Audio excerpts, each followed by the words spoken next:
ఈరోజు మనందరం గొడ్డల పార్టీ అధ్యక్షుడంటే గింజుకుంటున్నాడు. ఏం తప్పు మాట్లాడుతున్నామా? ఇందులో ఏమైనా పొరపాటు ఉందా?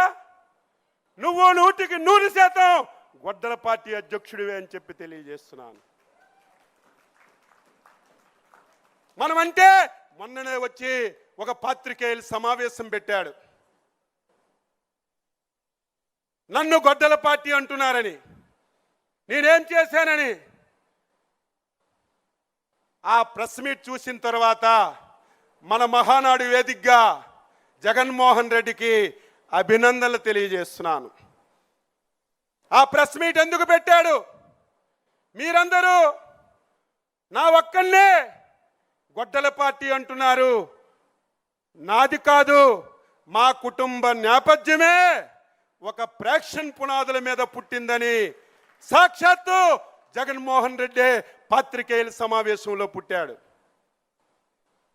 వారి తాత రాజారెడ్డి ఎవరైనా సరే సహాయం చేస్తే మనం వారికి మెచ్చుకుంటాం, జీవితాంతం రుణపడి ఉంటాం. ఒక బలహీన వర్గాలు చెందిన వ్యక్తి మీరు రండి, మా మైన్లో వాటా ఉండి అందరం కలిసి ముందుకెళ్దామంటే ఆ మైన్ ఓనర్కే చంపి ఆ మైన్ను ఓన్ చేసుకొని ఆ డబ్బుతో ఈరోజు సామ్రాజ్యాన్ని నిర్మించుకొని ఆ రోజు నుంచి ఈ రోజు వరకు వ్యవహరిస్తున్నారు. మన అధ్యక్షుల వారు ఎప్పుడూ చెప్తారు, ఇది ఒక ప్రేక్షణ కుటుంబం. చాలా అజాగ్రత్తగా మనం ఉండాలి. అజాగ్రత్తతో ఉంటే చాలా పొరపాటు జరుగుతుంది. వాళ్ళ తాత రాజారెడ్డి వేట కొడవలతో స్టార్ట్ చేశాడు, తండ్రి కత్తులతో స్టార్ట్ చేశాడు. ఈయన వచ్చేసరికి గొడ్డలతో రాజకీయం చేసి ఈ రాష్ట్రాన్ని మొత్తం నాశనం చేయడానికి ఒక కంకణం కట్టుకొని పనిచేస్తున్నాడు. మాట్లాడితే అబద్ధాలు. నిన్న ఈరోజు పవిత్రమైనటువంటి మహానాడు జరుపుకుంటే నిన్నే ఒక సమావేశం పెట్టాడు. నిన్న మీ ఎమ్మెల్యేలు ఎమ్మెల్సీలు విద్యాశాఖ కార్యాలయంకి వెళ్ళి డిఎస్సిలో అవినీతి జరిగిపోయిందని సిగ్గుందా, లజ్జుందా, మాట్లాడే నైతిక హక్కు నీకుందా? 5 సంవత్సరాల అధికారంలో ఉండి ఒక్క ఉపాధ్యాయు పోస్టు కూడా నువ్వు తీయకపోతే, మా యువ నాయకుడు అధికారంలోకి వస్తే మొదటి డిఎస్సి పెట్టి నేను ఉద్యోగాలు ఇస్తానని ఒక మాటిచ్చి మీరు కక్షగట్టి ఆ నోటిఫికేషన్ ముందుకెళ్లకుండా 100 కోట్లు కేసులు కోర్టులో వేస్తే కోర్టులన్నీ క్లియర్ చేసి డిఎస్సిని పారదర్శకంగా చేసి ఉద్యోగాలు ఇచ్చాం. పోనీ ఏదైనా తప్పు జరిగిందంటే ఎప్పుడు అడగాలి? పరీక్ష జరిగినప్పుడు అడగాలి. ఉద్యోగ పత్రాలు ఇప్పుడే జరగాలి. దొంగల పడిన 6 మాసాలకి కుక్కల మొరిగినట్టుగా ప్రజా సమక్షంలో వాళ్ళకి మనం ఉద్యోగ పత్రాలు ఇచ్చి వాళ్ళు పాఠశాలలో జాయిన్ అయ్యి వారు బ్రహ్మాండంగా చదువు చెప్పుకుని సంవత్సరం తర్వాత గొడ్డల పార్టీ బాగా విమర్శ చేస్తే ఎక్కదని మన జాతీయ పార్టీ వర్కింగ్ ప్రెసిడెంట్ మీద ఈరోజు కావాలని చెప్పి విమర్శలు చేస్తున్నారు. దీన్ని మనందరం కూడా తిప్పి కొట్టాలని చెప్పి తెలియజేస్తున్నాను. నిన్న ఒక బుక్ రిలీజ్ చేశాడు. ఆ బుక్ మొత్తం చూస్తే నాకే ఆశ్చర్యం. ఆ బుక్ పేరు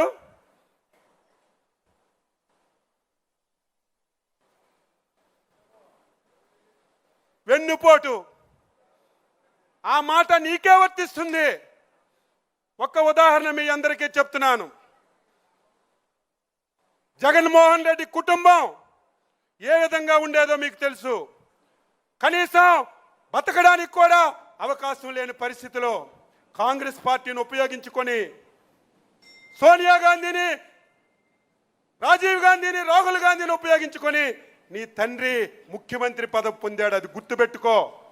నీ తండ్రికి ముఖ్యమంత్రి వచ్చిన తర్వాత ఆ పదవిని నువ్వు తీసుకొని 1,00,000 కోట్లు నువ్వు దోచుకొని సామ్రాజ్యాన్ని నిర్మించుకున్నావు. నువ్వు నీ తండ్రి చనిపోయిన తర్వాత ముఖ్యమంత్రి పదవి ఇవ్వలేదని కాంగ్రెస్ పార్టీని వదిలేవు. అది వెన్నుపోటు అని చెప్పి మీ అందరికీ తెలియజేస్తున్నాను. ఆ పార్టీ వల్ల మీరు మీ కుటుంబం బాగుపడి ఆ పార్టీని వదిలి బయటకు వచ్చినటువంటి నువ్వు వెన్నుపోటు పొడిచి మమ్మల్ని అని చెప్పి మీరు అడుగుతున్నారు. ఈరోజు ఎలక్షన్ మేనిఫెస్టో గురించి మాట్లాడుతున్నాం. ఏముంచావు ఈ రాష్ట్రంలో? 5 సంవత్సరాలు ఈ రాష్ట్రంలో ఏమైనా ఉంచావా? 13 లక్షల కోట్ల అప్పులు. ఏ వ్యవస్థ చూసినా చిన్న భిన్నం. మేము ఊహించలేదు ఇంత దారుణాలు జరిగాయని. ఎలక్షన్లో మాటిచ్చాం, ఇచ్చిన మాట నిలబెట్టుకోగలమా, అమలు చేయగలమని చాలా భయపడ్డాం, బాధపడ్డాం. కానీ సమర్థవంతమైన నాయకుడు చంద్రబాబు నాయుడు గారు, కేంద్రంలో మోడీ గారు సహకారం తీసుకొని మీరు నేను ఎవ్వరూ ఊహించని విధంగా 2 సంవత్సరాల్లో సూపర్ 6 అని చెప్పి ప్రతి హామీని అమలు చేసి సూపర్ హిట్ చేసిన విషయాన్ని ప్రతి ఒక్కరు కూడా గుర్తుపెట్టుకోవాలి. నీకు అసలు మేనిఫెస్టో గురించి అడిగే నైతిక హక్కుందా? సిపిఎస్ రద్దని మొదటి సంతకం పెడతానన్నావు. ఈరోజు నువ్వు దానికి ఆన్సర్ చేయి. నేను గెలిస్తే ఈ రాష్ట్రంలో సంపూర్ణ మద్యపానం నిషేధం చేసి మళ్ళీ 2024లో ఓట్లు అడగడానికి వెళ్తానని నువ్వే కదా చెప్పావు. నీది నోరా తాటిమట్ట. దీనికి ఆన్సర్ చేయవలసినటువంటి అవసరం ఉంది. ఈరోజు కష్టాలున్నా బాధలున్నా చంద్రబాబు నాయుడు గారికి ఒక విశ్వసనీయత ఉంది. చంద్రబాబు నాయుడు గారు మాటిస్తే నిలబెట్టుకున్నటువంటి తత్వం. తప్పనిసరిగా అమలు చేశాం. రేపు భవిష్యత్తులో ఒక పైసా వస్తే ఆ పైసా పేదవాడికే పంచడానికి, ఈ రాష్ట్రానికి మేలు చేయడానికి అహర్నిశలు కృషి చేస్తున్నటువంటి చంద్రబాబు నాయుడు గారికి మనందరం సహకరించాలి. చివరగా ఒకే ఒక్క మాట చెప్పి ముగిస్తున్నాను. మనందరం అప్రమత్తంగా ఉండాలి. 2014-19 ఈ దేశంలో చంద్రబాబు నాయకత్వంలో నేను చాలాసార్లు ఎమ్మెల్యేగా పనిచేశాను, మంత్రిగా పనిచేశాను. ఎప్పుడూ ఆ 5 సంవత్సరాలు జరిగిన అభివృద్ధి సంక్షేమం ఎప్పుడూ జరగలేదు. కానీ మనం చేసింది చెప్పుకోలేదు.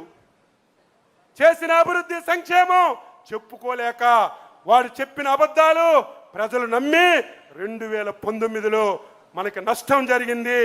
జగన్మోహన్ రెడ్డి ఈసారి నీకు ఆ ఛాన్స్ ఇవ్వమని చెప్పి తెలియజేస్తున్నా.